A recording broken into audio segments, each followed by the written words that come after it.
प्यारे बच्चों, जैसा कि हमने पहले डायरेक्ट इनडायरेक्ट का असर्टिव सेंटेंस मैंने बताया था, आज हम उसी क्रम में नरेशन का इंट्रोगेटिव सेंटेंस बताने जा रहे हैं। इनडायरेक्ट बनाते समय इंट्रोगेटिव सेंटेंस अक्सर दो प्रकार के होते हैं। या तो आपकी रिपोर्टेड स्पीच किसी हेल्पिंग वर्ब से शुरू होगी, या आपकी reported speech WH means what, when, where, whose, how. Helping verb is, am, are, do, does, did, इनसे अगर शुरू होती है तो क्या करेंगे। अगर आपकी रिपोर्टेड स्पीच WH से शुरू होती है तो इनडायरेक्ट बनाते समय क्या करेंगे। इसको हम बहुत संक्षेप में तुमको बता रहे हैं कि जब भी कोई भी वाक्य होगा अगर हेल्पिंग वर्ब से होगा तो सबसे पहले क्या होगा, इसमें subject plus said to plus object, comma, inverted comma के अंदर कोई भी चीज़ होगी इंट्रोगेटिव की सबसे पहले क्या होगी, हेल्पिंग वर्ब होगी। हेल्पिंग वर्ब बाद क्या होगा, सब्जेक्ट, सब्जेक्ट के बाद मेन वर्ब, मेन वर्ब के बाद ऑब्जेक्ट, और ऑब्जेक्ट के बाद अगर कुछ चीज़ दी गई है तो वो अन्य चीज़ें होंगी, और अंत में क्या होगा, क्वेश्चन मार्क, इन्वर्टेड कामा बंद होगा। जब भी हम इसकी इनडायरेक्ट बनाएंगे इंट्रोगेटिव सेंटेंस की, तो इंट्रोगेटिव सेंटेंस में क्या होता है कि जो रिपोर्टिंग वर्ब है अर्थात इन्वर्टेड कामा के पहले इसमें प्रयुक्त सेड या सेड टू को हम किस में बदल देंगे, आस्क्ड में। सेड या सेड टू को आस्क्ड में बदल देते हैं। सब्जेक्ट अपने स्थान पर रहेगा, आस्क्ड, सेड या सेड के बाद चाहे ऑब्जेक्ट दिया गया हो चाहे ऑब्जेक्ट ना दिया गया हो, सेड को हम आस्क्ड में बदल देंगे। उसके बाद यदि ऑब्जेक्ट दिया गया है तो ऑब्जेक्ट का प्रयोग करेंगे। कामा और इन्वर्टेड कामा को हटा करके अगर रिपोर्टेड स्पीच हेल्पिंग वर्ब से प्रारंभ है तो कामा और इन्वर्टेड कामा को हटा करके इफ का प्रयोग करते हैं। कामा और इन्वर्टेड कामा को हटा करके इफ का प्रयोग होगा कब, जब हमारी रिपोर्टेड स्पीच हेल्पिंग वर्ब से शुरू होगी। जब रिपोर्टेड स्पीच हेल्पिंग वर्ब से शुरू होगी तो कामा और इन्वर्टेड कामा को हटा करके इफ का प्रयोग होगा। लेकिन अगर इसमें पसंद या नापसंद की बात आ जाए, आर यू लाइक टी और कॉफ़ी, अगर ये आ जाए तो हम इसी इफ की जगह पर वेदर का प्रयोग कर देते हैं। WHETHER, वेदर का प्रयोग होगा जब कोई चीज़ पसंद या नापसंद की जाए। जैसे अभी हमने बताया, आर यू लाइक टी और कॉफ़ी, आप चाय लेंगे या कॉफ़ी लेंगे। अगर पसंद नापसंद की बात आती है तो हम इफ की जगह पर वेदर का प्रयोग करेंगे, अन्यथा ज़्यादातर इफ का ही प्रयोग होता है यदि रिपोर्टेड स्पीच हेल्पिंग वर्ब से है। इफ का प्रयोग करने के बाद हेल्पिंग वर्ब का प्रयोग नहीं करेंगे। सबसे पहले किसका प्रयोग करेंगे, सब्जेक्ट। सब्जेक्ट उसी क्रम में हमने जैसे बताया था SON अपान 1 2 3 के क्रम में। यदि आपका सब्जेक्ट फर्स्ट पर्सन का है तो सब्जेक्ट के अनुसार, सेकंड पर्सन का है तो ऑब्जेक्ट के अनुसार, और ये थर्ड पर्सन का है तो थर्ड पर्सन में कोई चेंज नहीं करते हैं। तो सब्जेक्ट का प्रयोग कर देंगे किसके अनुसार, हमने बताया SON अपान 1 2 3, अर्थात फर्स्ट पर्सन का प्रोनाउन है तो सब्जेक्ट के अनुसार, सेकंड पर्सन का है तो ऑब्जेक्ट के अनुसार, थर्ड पर्सन का है तो नो चेंज। उसके बाद हेल्पिंग वर्ब, जब भी इनडायरेक्ट बनाएंगे तो इफ का प्रयोग करेंगे।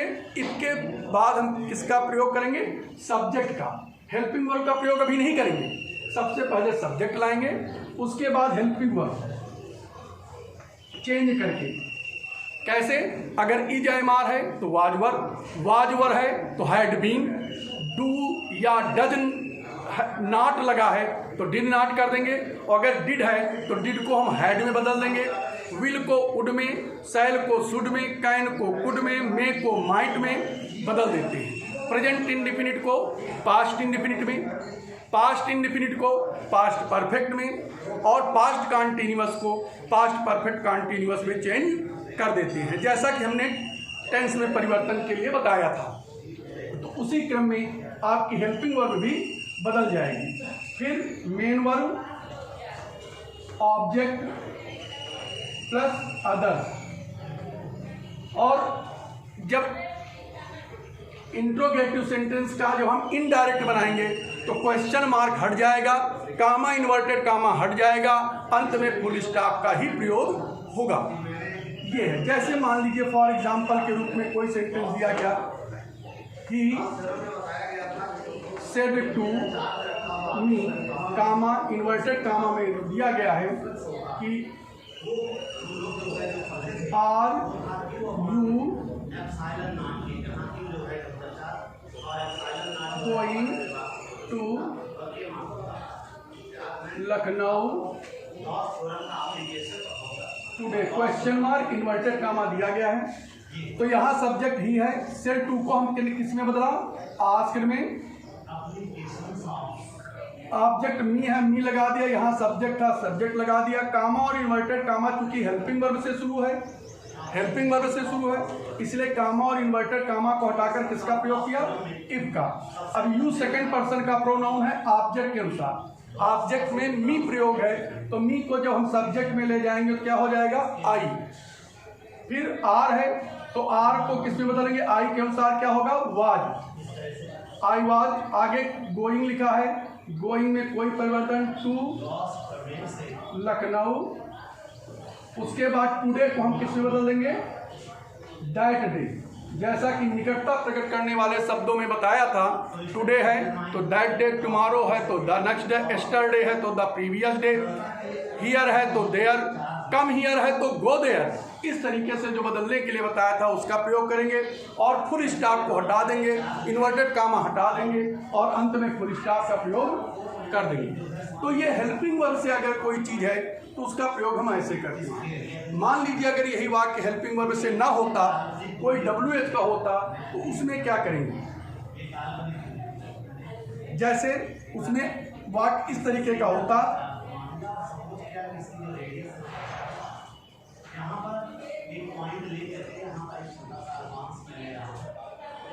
सबसे पहले उसमें क्या होगा, सब्जेक्ट होगा, फिर सेड या सेड टू होगा, उसके बाद ऑब्जेक्ट होगा, कामा, इन्वर्टेड कामा में कोई भी WH, what, when, where, whose, how का प्रयोग होगा।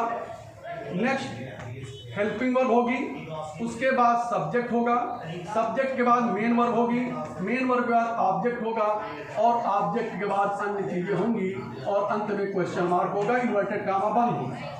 जब हम इसको इनडायरेक्ट में चेंज करेंगे तो सब्जेक्ट अपने स्थान पर रहेगा, सेड टू को आस्क्ड में बदल देंगे, चाहे ऑब्जेक्ट दिया गया हो चाहे ना दिया गया हो। उसके बाद ऑब्जेक्ट का प्रयोग करेंगे। अब चूंकि यहाँ पर WH का प्रयोग है, हमने बताया यदि हेल्पिंग वर्ब से है, इज, एम, आर, अगर वाज, वर, इनसे अगर कोई रिपोर्टेड स्पीच प्रारंभ होती है तब तो हम इफ का प्रयोग करेंगे। लेकिन अगर यही वाक्य कोई WH से, WH का मतलब what, when, where, whose, how, अगर रिपोर्टेड स्पीच इससे प्रारंभ हो रही है तो हम इसी WH का प्रयोग करेंगे, जो भी चीज़ लगी रहेगी उसी को हम अपने स्थान पर लगा देंगे। फिर उसी क्रम में जैसा कि पहले हमने बताया था, इसके बाद हम सब्जेक्ट का लाएंगे, सब्जेक्ट को किसके अनुसार, SON अपॉन 1, 2, 3 के अनुसार, मीन्स फर्स्ट पर्सन के प्रोनाउन को सब्जेक्ट के अनुसार, सेकंड पर्सन को ऑब्जेक्ट के अनुसार, थर्ड पर्सन में नो चेंज के अनुसार सब्जेक्ट को बदल देंगे।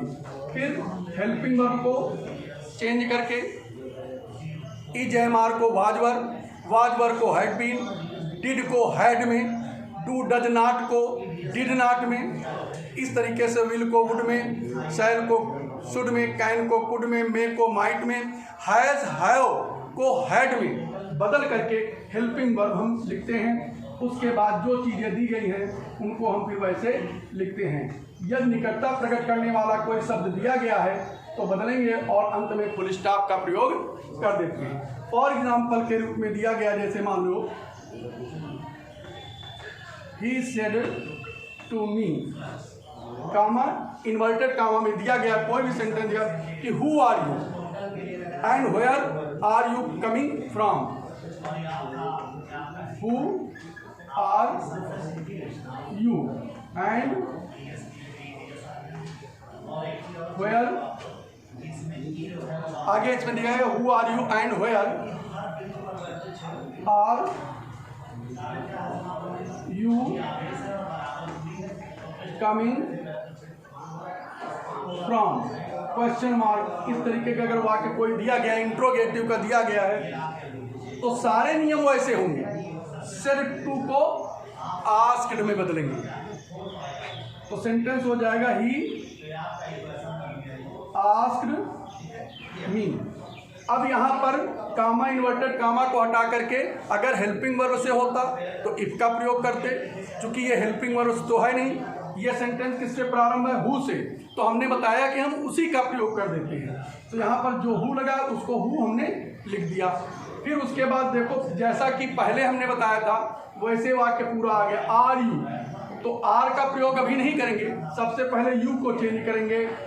किसके अनुसार, यस ओ एन अपान 1 2 3 के अनुसार सब्जेक्ट को बदलेंगे।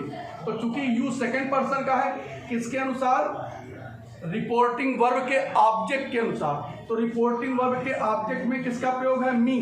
मी को जब सब्जेक्ट में लाएंगे तो क्या हो जाएगा, आई। इज एम आर को वाज, तो आई के साथ क्या लगेगा, वाज। Who, I, was. अब एंड के बाद फिर क्या लिखा, वेयर।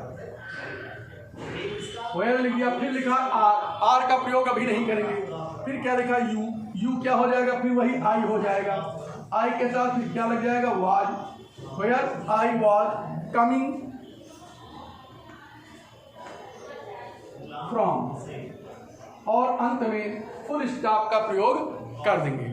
ये इस तरीके का होता है, जब भी कोई चीज़ होगी कैसे उसको हम चेंज करते हैं।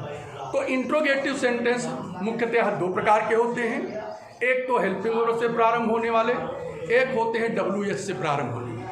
अगर हेल्पिंग वर्ब से प्रारंभ हो रहा है तो सेड या सेड टू को आस्क्ड में बदलेंगे, कामा, इन्वर्टेड कामा को हटा करके इफ का प्रयोग करेंगे, और शेष परिवर्तन जैसा कि असर्टिव सेंटेंस में करते आए हैं, इफ का प्रयोग करने के बाद सब्जेक्ट, सब्जेक्ट के बाद हेल्पिंग वर्ब, उसी क्रम में बदलेंगे जैसा कि पहले बताया गया था। और अगर कोई WH से प्रारंभ है तो उसमें अगर दिया गया तो उसमें भी सेड या सेड टू को आस्क्ड में बदलेंगे, कामा, इन्वर्टेड कामा को हटा करके इफ का प्रयोग नहीं करेंगे।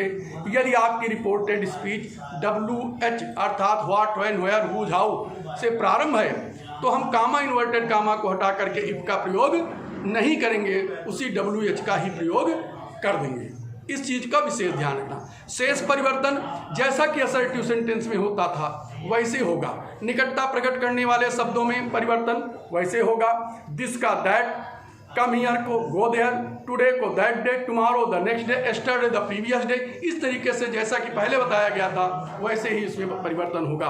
प्रोनाउन में परिवर्तन का विशेष ध्यान रखना है। प्रोनाउन में परिवर्तन इफ का प्रयोग करने के बाद उसके बाद प्रोनाउन लाएंगे।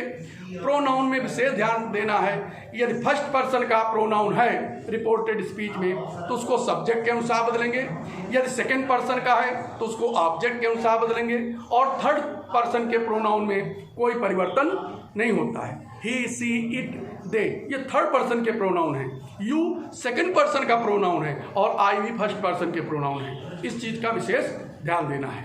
इंट्रोगेटिव सेंटेंस में इसको समझ लीजिए। उसके बाद नेक्स्ट टॉपिक शुरू करते हैं इम्परेटिव सेंटेंस की।